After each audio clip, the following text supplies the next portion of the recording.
167 days in space, over 38 hours performing spacewalks, traveling more than 6 million miles, making hundreds of orbits about the Earth. But how did I get there? This is the making of an ordinary spaceman. I'm Clayton C. Anderson, and these are my stories. Throttle back to 67% of rated performance, reducing the stress on the shuttle as it breaks through the sound barrier. Hey, join me, Astro Clay, on the Making of an Ordinary Spaceman podcast as we talk with one of my classmates from high school, Tina Stewart Schofield, now a teacher extraordinaire. Podcast listeners, we're back with you again, and we have another cool episode for you today. We have talked many times on this podcast about how to build an ordinary spaceman. Me being that ordinary spaceman. Well, the idea here is that I didn't do any of this by myself. I did it through my family and my friends and my community, my church, my colleges. All those sort of things contribute to build this ordinary spaceman who one day went into outer space. And we also talk about how space exploration is the ultimate team sport. It takes a myriad of people to accomplish great things. And keeping with that theme of building an ordinary spaceman, I would like to welcome Tina Stewart Schofield, my latest guest and a former classmate of mine at the Ashland Greenwood High School system. We were known as the Blue Jays. I think today they're the Fighting Blue Jays, aren't they? I have no idea. I have a tendency to stick to the tried and true. So Tina is joining us today. I'm very excited about this, and I'm going to start this off, Tina, by asking you, what are you doing now? Right now, I am a third grade teacher in Omaha, Nebraska at St. Vincent de Paul. Woohoo! The Ordinary Spaceman loves educators. If you look at anything on my websites, my Instagram, my Twitter, my Facebook, all that stuff, you will see that I love educators. Go ahead, continue. You like it? Yes, love it. I started out in, after I graduated, in a little town called Elgin, Nebraska. Yeah, I know at where St. that is. Boniface. And I had a total of 11 students in my first grade class. And I was there for a couple years and then wanted to move back and taught at St. Albert's Elementary in Council Bluffs. Mm-hmm. And I went from 11 to have first graders to having 30 third graders. Ooh. And then I moved to Omaha and still have 30 third graders or thereabouts.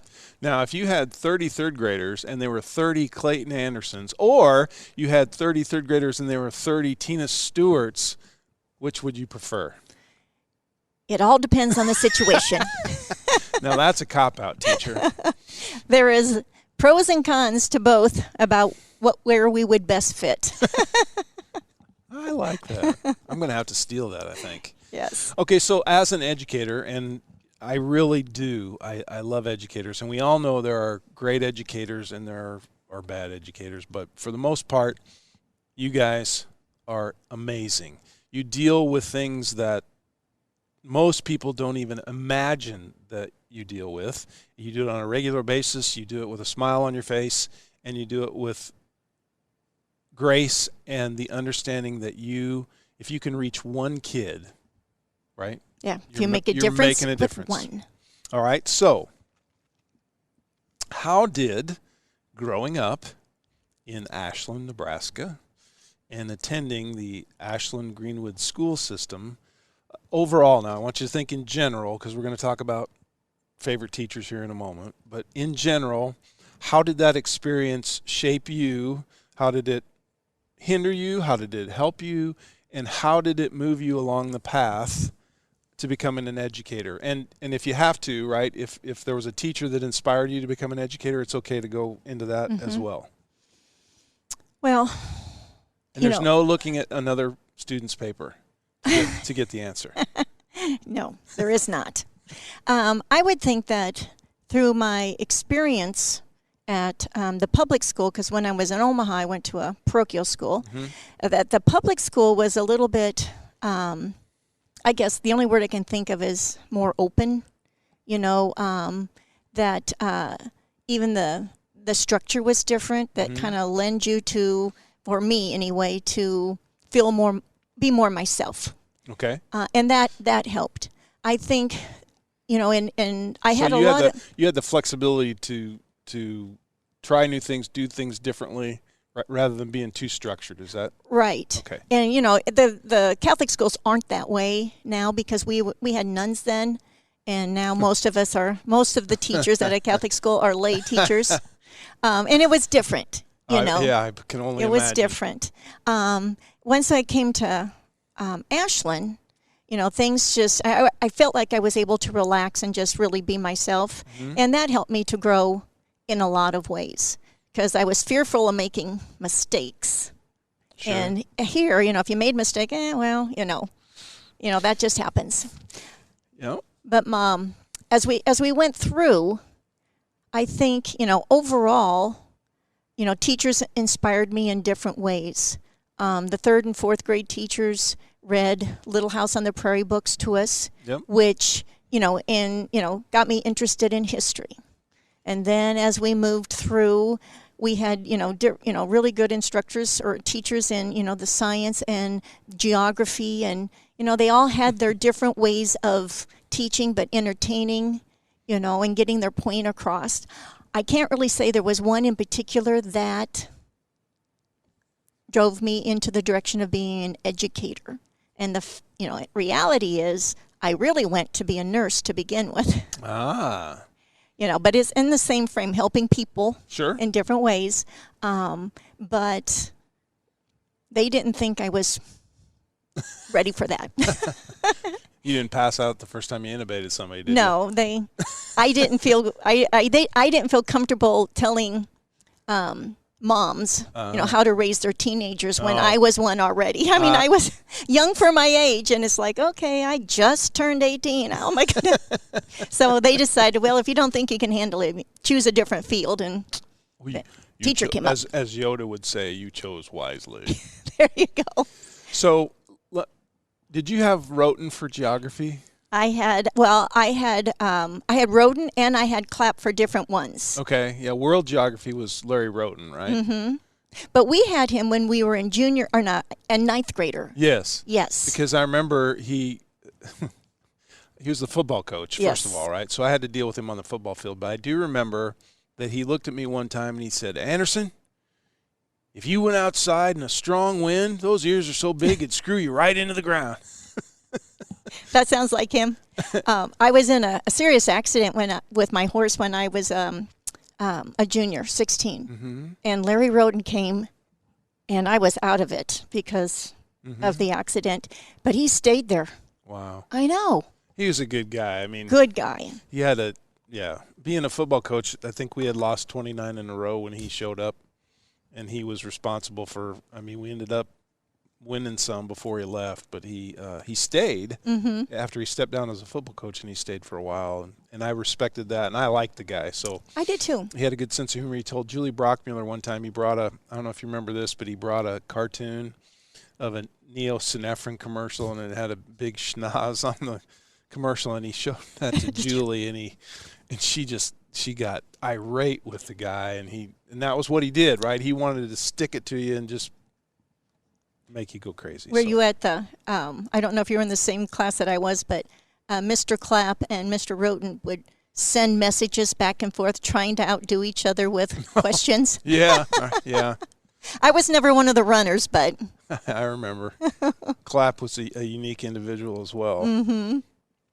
So, in a small town like Ashland, you and I were in school the whole time together, right? Since 2nd grade. Yeah, we just maybe didn't have the same teachers, but we were always around each other. Mm-hmm. And you were big in the horse world. Mm-hmm. And sports. And sports. You volleyball? Volleyball, basketball. Oh, you played. Didn't remember you played basketball. I wasn't very good at it. That's why. but back then, Ashland wasn't very good because we had just started women's basketball, right? Yes. In fact, Miss Wise. Yes. She was the one who. Jody. Yes. Was our first coach, and we were practicing over in the sunken gym. Mm-hmm. at the elementary. Yeah. It's a lot shorter than a real court. So Yes. the first time you go to the high school court and you run that 93 feet and you don't have to explain that one to me. So what was your favorite part about those kind of activities, and does that influence your teaching in any way? You know, riding horses, playing volleyball, the disciplines required in basketball, volleyball, in the sports world. Mm-hmm. How did that shape you? I think it instilled a lot of responsibility because you don't always let yourself down. You let your team down. And it also instilled a lot of structure because you had to organize your time in order to get everything done. And you couldn't let things slide at home like the chores or not show up for practice or, not have your uniform ready. You know, it's not like you could get the cell phone out and call Mom, hey, I forgot my... I noticed you didn't say studying in there. We had that discussion on another podcast about Clay bringing his books home, putting them on top of the TV set the next morning, taking them off the TV set, and going back to school. But yeah, I can honestly say I didn't have as much homework when I was in even elementary, junior high, high school as I think kids have today. Oh, yeah. But the curriculum has changed so much since we were in school. It's a lot more in depth, a lot more rigor than what we had. And a lot more worksheets, right? Well, that or a lot more online. Oh, sure. You know. Sure. I know my kids went through the worksheet phase, and we always thought that was kind of crazy because they were very young. I mean, my son had worksheets in kindergarten, and I'm thinking, what? Yeah. Yeah, I don't think we had homework. I don't think we had homework. Not in kindergarten. No, definitely. I'm not sure we had a whole lot. No. But that's a time gone by. Yes. So, your favorite sport? Volleyball. Because? Because I mean, you're not very tall. I'm not Tina. very tall, but the setter didn't have to be tall. Setter didn't. But I got all everything to me. That's right. And you didn't have to wear a different color shirt. That's right. Back then, you didn't, right? Nope. Well, the setter doesn't have to wear a different color shirt. Libero. It's the libero. Did they even call it libero back then? No, that's something new. Oh. That's what I thought. Or a defensive specialist. No, we didn't have that either. Interesting. My daughter was a volleyball player, and so I went to many AAU matches, and she was never the libero or the defensive specialist, but she was an outside hitter thumper because she was 5'11". There you go. So, yeah. There you go. But it's all good. All right. Go ahead. I was going to say, the one thing that I remember that once we got to the high school that I was involved in was the one-act plays. Yes. Not the musicals, because I'm not musically inclined. Mrs. Starnes. She told you that? Oh, no uncertain terms. We were singing, and she's like, Who is that? Who is that? And she would have people be quiet, and then she finally said, Tina, sing with the boys. Hopefully they'll drown you out. Oh, my God. Well, but I'm not afraid to sing out loud. But that sounds just like Betty. Yeah. She was a character. And she never pulled a punch. Nope. Right? She told you like it was. Exactly. But the one I remember most was with Miss Ede. And we Lissa did the Jean? one act. We did the one act play called Chamber Music. I think it was when we were both sophomores. It was our first year in, and we went to state and we did real well. I know it was about that crazy hospital. Were you the doctor? No, I never did a one act. You didn't? Play, no. Oh, I thought you were on that with us. I don't. Well, maybe I was. My memory. I'm getting old, so my memory's not so good. I remember the group that was it. Jeff Rakes was in it. Yes. Okay. Jeff Sheila Rakes, Britton. Jeff Cool. Julie Green. Julie. Oh, that was. I was not in that one, but I know which one you're talking about. It's either chamber music or. It was called. This one was called chamber music. Okay, and then there was another one they won state with, right? And that was the. Oh, gosh, I'll have to. Were you in Don't Drink the Water? Yes. Yes. Okay, there you go. Very good. I love theater. I do too. If I could make someone laugh, that was something I really enjoyed doing, and I hey, let it be known, podcast listeners, Clay's a ham. But everybody that's listened so far, they've already figured that part out. So if we talk some more about high school, I have an issue, and maybe you have the same issue from our high school days.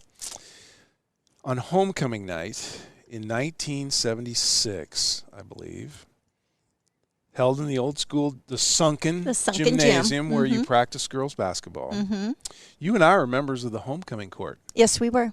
Why didn't we get the crown? I don't know. What is up with that? Jeez.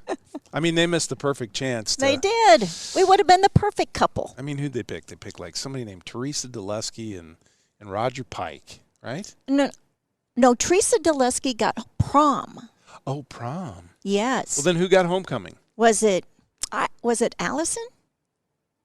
Allison Gilmore, I don't think so. Okay, well, I can't remember. I remember going to that because I was at the sunken gym. Yep. But I got there late because my date was from Lincoln East High School. Oh, you. And she was a twirler, and at halftime she twirled the fire batons, and she burned her forearms. So she came from the hospital. Oh, my gosh. She was dedicated. Yes, she was. And when we got there, I remember we walked into the gym, and people were, hey, where you been? We were doing the court. And we ran down and stood there and did the thing. Willard Clark. That was it. Willard got the king. I think you're right. Was it Becky then? Becky Neatfeld. Oh, that's right. They were a couple. They were a couple. Well, no wonder we didn't get it. There you go. Oh, man, I just can't believe that. I know. And, you were also very talented as the co-editor of the senior high newspaper. Yes. What was it called? Do you remember? Well, I thought it was called the Blue Jay, but it might not have been. But we had some. J Talk is what our yearbook says. I'm sure it was. And so I have two questions with respect to your editorial skills, your literary skills in the production of this paper. First of all, any juicy stories you can share? Well, I can share that Mrs. Bauer was our. Oh, yeah. Marjorie? Yes, she was our, sponsor. And we went on and we were writing like an editorial, but we wrote about how unfair the pep club and that is to girls who play sports because we kept getting penalized and we had to, and I was a cheerleader that's the sophomore year, and I kept having to sit out because I would be at practice and I wasn't at cheer, and so. Right. And so we wrote this big editorial about how unfair it is and how they need to, be more cooperative. And so because if we don't have enough players, we can't play the game. Exactly. But we printed it even though they told us not to. And so I think Mrs. Starnes was the sponsor for the pep club. And so we had to go and give a verbal apology. Oh, my. Did they change anything? Did we change it? Yeah. Did it get changed eventually? Not that year. Not that year. But I think we said something to the effect, we're not sorry that we wrote it. We're just sorry so many people were upset by it. Oh, good for you. So do you do any protesting today? No. That was my limit. Oh, okay. But Mrs. Bauer signed off on it, so she said, I didn't see anything wrong with it. Well, good for her. Yeah. So there you go. You were ahead of your time because I'm sure there are groups today that are looking for more people to help support their protests. Yeah.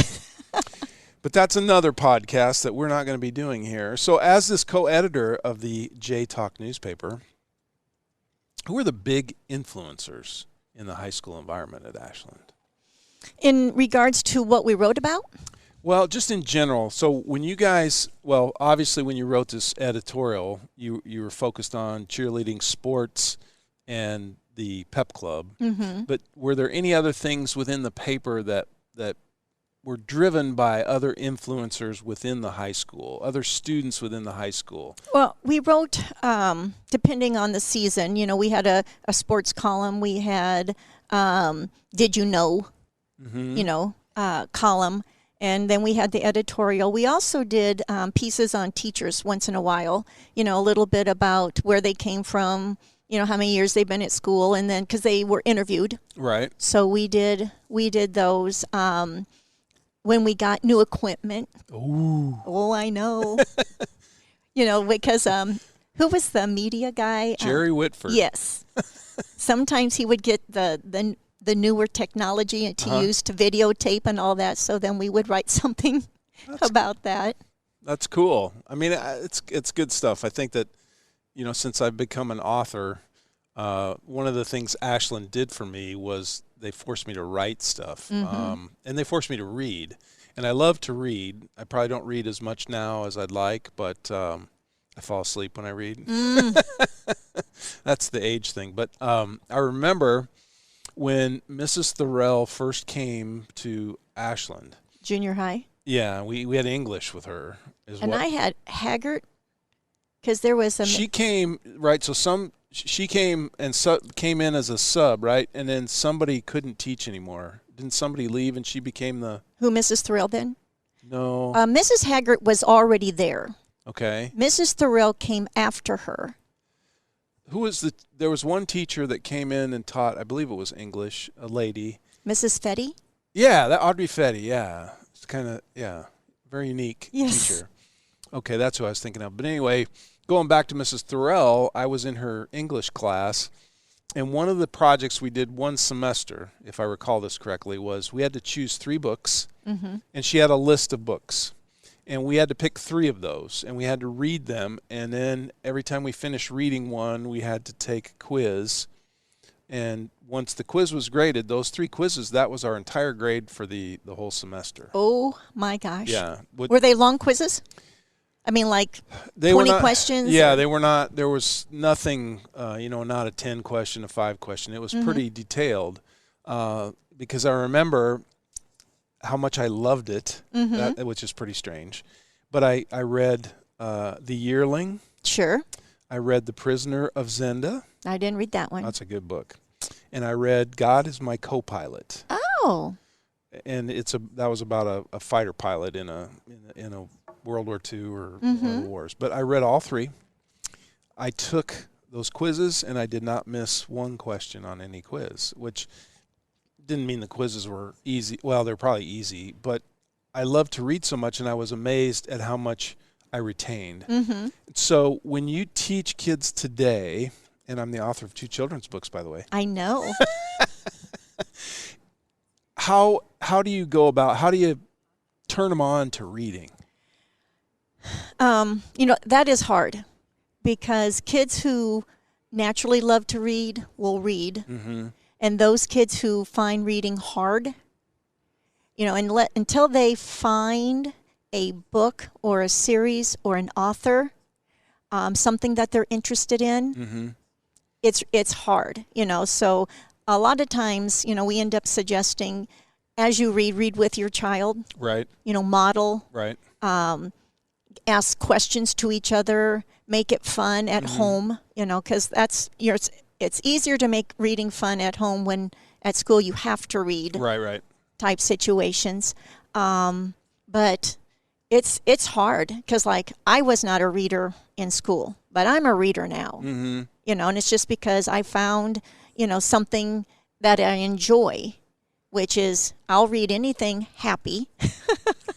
I'll read anything history, or Western. But anything scary, gory, sad. Yeah. Yeah. I was very upset when I read The Yearling. Oh, yeah. Well. Yeah, or when the red fern grew. I'm like, seriously, why are you having us read these books? Oh, yeah. But you remember Babbitt? Did you read Babbitt when Molly Beard had us read? Well, and I didn't read that one, but she had us read something about a woman with multiple... Oh, personalities. Yes. What was that called? Is that Sybil? Yes. Yeah. That one kind of scared me. Because you knew some classmates that maybe... It's like, oh, really? Are there really people like this? That's kind of crazy. You talk about your little kids reading. My first book, A is for Astronaut, had come out, and I had traveled to Huntsville, Alabama to speak at Space Camp and sign books, speak to teachers and kids. And then my publishers asked me to go into Tennessee. And I went into Tennessee to I had a local small college I was going to speak at, but I also went to an elementary school.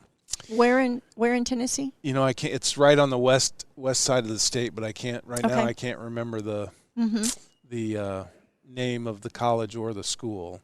But what stuck with me was I went into the school and I presented to the kids, and I'm pretty dynamic presenter, and we flew a rocket and we pretended we were launching and all that kind of stuff. And each kid through the publisher got a free copy of my book. And so then at the end we all lined up, and each kid got in line and would come and get the book signed. Oh. Before we did this, though, the principal of the school came in and she whispered in my ear that the problem in this school was that the majority of the students had no male role model that read to them. And that just blew me away. I couldn't imagine that. I didn't know what to think. And as the kids came through the line, and they're just the cutest and the sweetest and the most honest people you'll ever want to meet, right? Sometimes brutally. Exactly. And they're like knocking me off my chair, saying stuff to me that like, whoa. But it was so much fun. And the fact that I was handing them this book that hopefully someone was going to read to them. And I remember, when my kids were little, I read them all. And I did voices, and I, fuzzy, fuzzy fur feet, stuff like that. And I think reading is so important in the science, technology, engineering, art. I call it STEAM, arts and math. People don't think of that where reading is part of it, but it really is, because reading is across the curriculum. Absolutely. Because if you have difficulty with reading, you have difficulty with math, because there are story problem situations. You have difficulty in history. You have difficulty, knowing what sounds right, even in English, when you're, yeah. Well, that's another reason why I love people like you who help educate these young minds and try to turn them on to something different. I like to speak to teachers. It's one of my favorite audiences, and I have one chart I like to show of the bell curve, right? And every teacher knows that on this bell curve, in their classroom, they know who Billy and Betty are, who come to class every morning, and they're clean and their clothes are nice and they're well fed and they're ready to get after it, right? And then you have that group in the middle. They're kind of everywhere, but yeah, they're going to be okay. You can get them. But then there's those kids on the left side of the bell curve. And what I don't have any experience in education except what I developed along the road.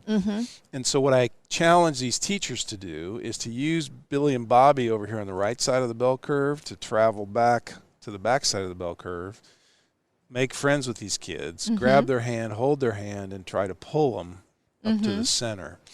And I don't think when I was a kid, I don't know that in general the population does that.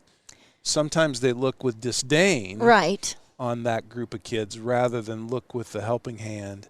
And I like to think that in my life that I try to reach the others and try to pull them up to be part of that bigger group. So that old saying, don't look down on someone unless you're going to help them up. Exactly. I'm going to steal that too. Go ahead. But I know when we were way back when, the way that they handled those who had difficulties in the general population was to separate them. Sure.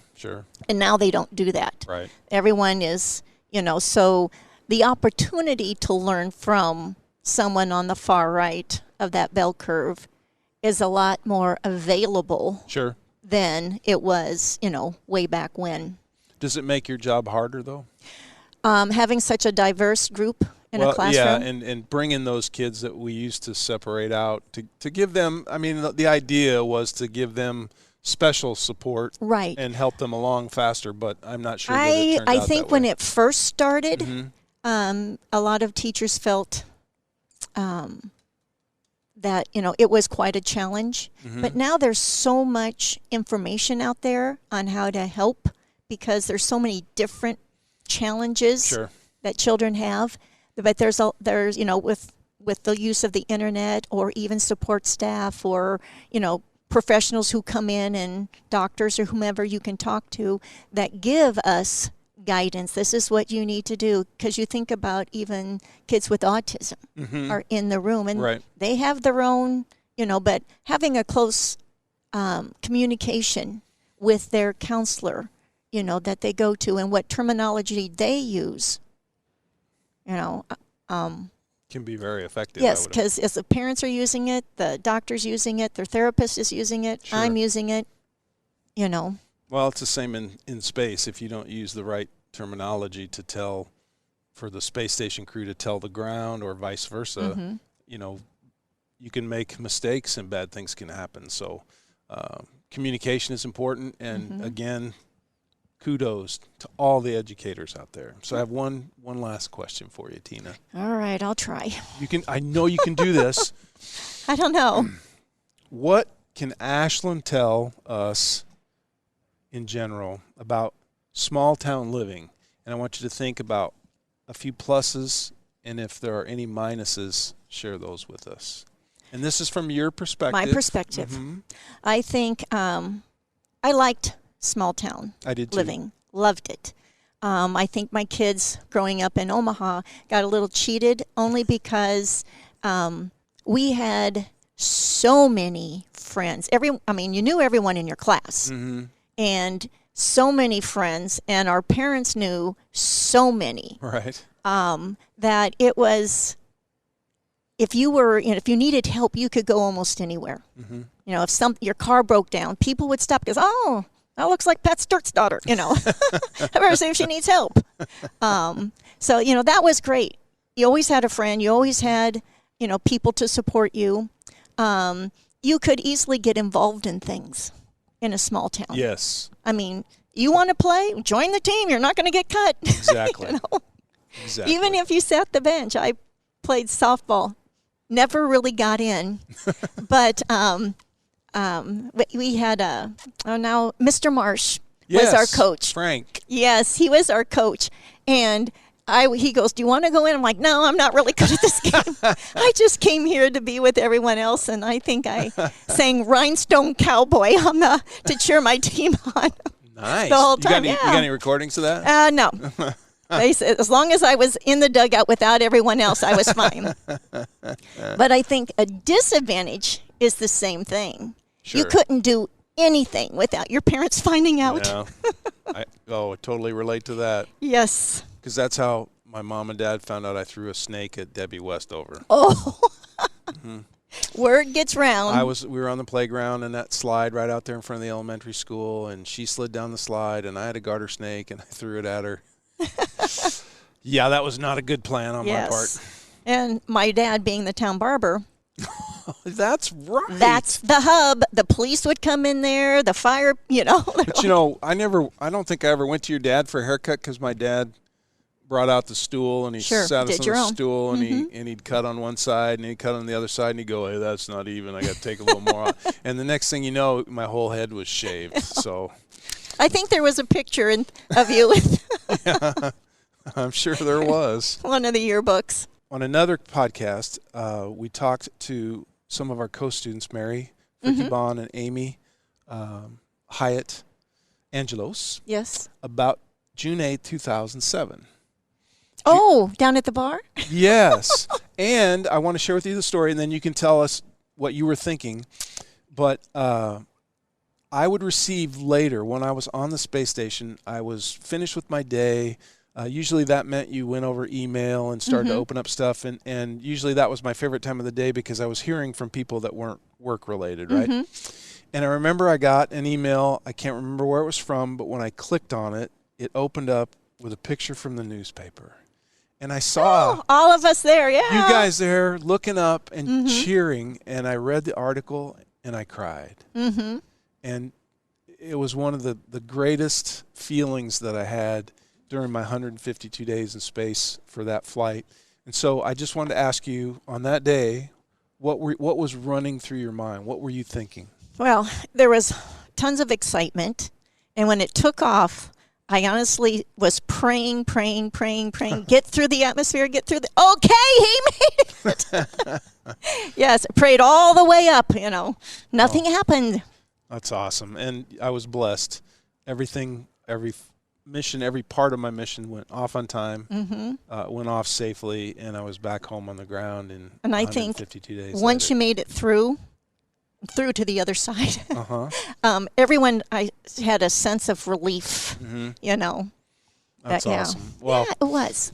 Well, Tina, I wanted to thank you for being with all of our podcast listeners today. And I think that, folks, if you listen to what Tina said on this podcast, you understand even more about how important small town life and that family, that community, that school, and how much that means to building an ordinary spaceman and building citizenry across the community. And Tina, I agree with you wholeheartedly. When you're in a place where you can do many things, when you can try many things without big fear of failure, even if your parents are going to find out about the garter snake and Debbie Westover, it's still good, because I believe in my heart that well-rounded people make much better citizens. So, and I'm going to stick with that. And I think you're right, forever. Because it helps you to be accountable. They're going to find out, and it builds character. So after they find out, it builds character. Yeah. There was a time it's like, I think I got a speeding ticket or something, and Walco goes, "You want me to tell your parents?" I goes, No. Oh, I'll tell them. That's okay. Oh, the chief of police. Yeah. Whoa, you hung in big circles, girl. Thank you for being there. Thank you for being a part of my life, my journey, and building this ordinary spaceman. Yes. Please rate, review, follow, and subscribe, as it helps others find my podcast. Thank you for listening. And a special thank you to my dear friend Chip Davis of Mannheim Steamroller fame for the use of his talents and music.